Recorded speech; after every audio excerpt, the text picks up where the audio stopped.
Hello, in front of me I've got Opel Corsa. In this video I'll show you how to install towing hook. In the beginning, take a look at the trunk of your car.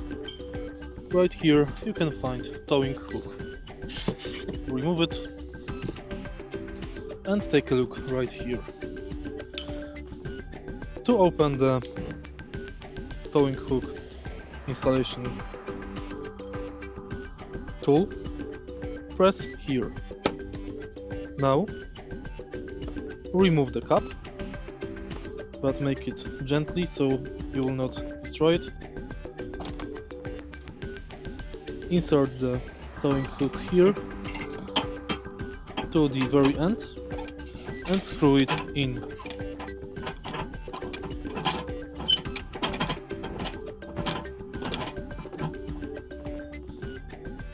Process is the same on the front of the car.